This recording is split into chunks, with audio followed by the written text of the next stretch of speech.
Hey Trae, you and DJ just kind of took over that game, especially in the fourth quarter. Just how, as a backcourt unit, were you guys able to close this game out?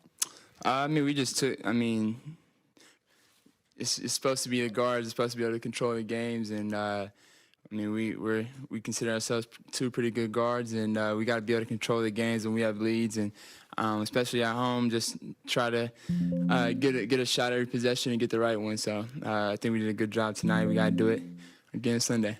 I know Quinn was just talking about how much he liked your spacing as a team tonight and how that kind of helped you guys take advantage of mismatches. Just what did you see from the communication factor, keeping your spacing and being able to close it out as a team too? Yeah, we did a great job of spacing the floor and giving each other space and rooms and gaps. And I mean, that's what they do. That's why they're really good.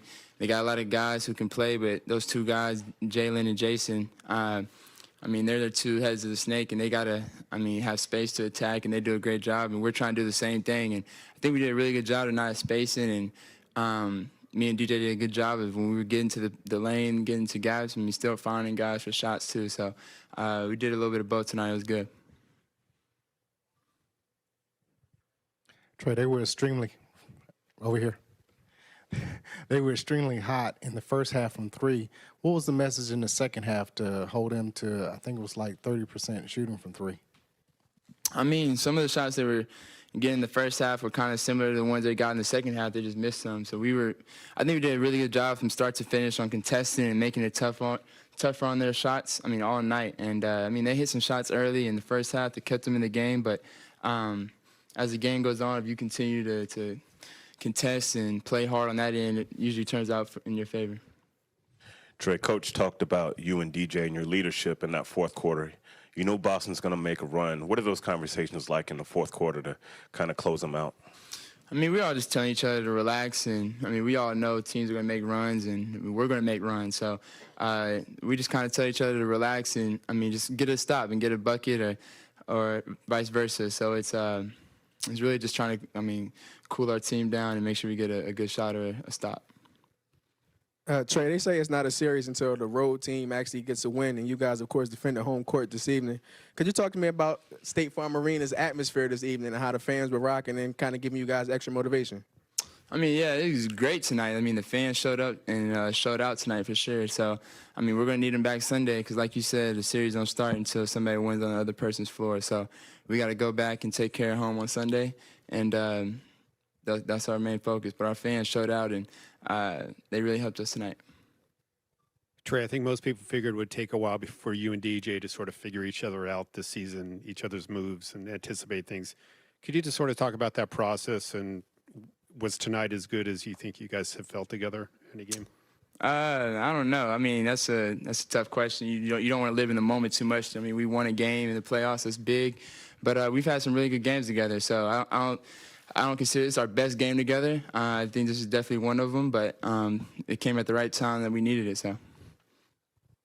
Trae, I know they mentioned that the team was just playing so good with just the energy being so hype. Can you just talk about just how you felt about just playing at home and just loving that crowd energy?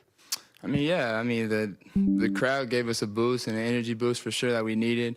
I mean, when you go on the road, you try to quiet the crowd and keep them as calm as possible. And we didn't do a good job in those first two games of doing that, but they didn't do a good job of doing that tonight, I mean, against us. So I think we've got to keep that same mentality and be ready to play Sunday and just be ready. We got to turn up another notch because they're going to come back with different adjustments and different style, I mean, possibly. So we got to be ready to take it up another notch.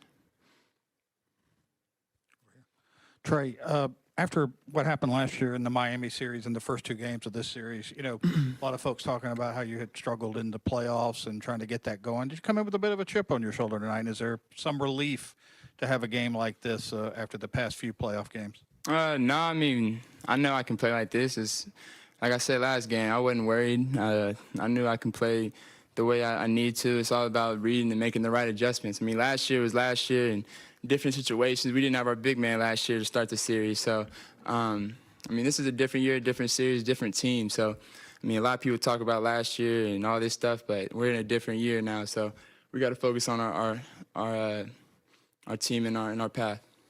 Trae, not about the game, but pregame, I noticed you and your brother had a little thing going on with you shooting from the bench and then kind of smiling and doing push-ups. What was that about, and when did that start? Oh no, I mean, whenever I compete, I don't compete for free. So whether it's money or it's push-ups, we always got something on it. And he didn't think I could hit that sitting down shot, and I missed the first one, so I did my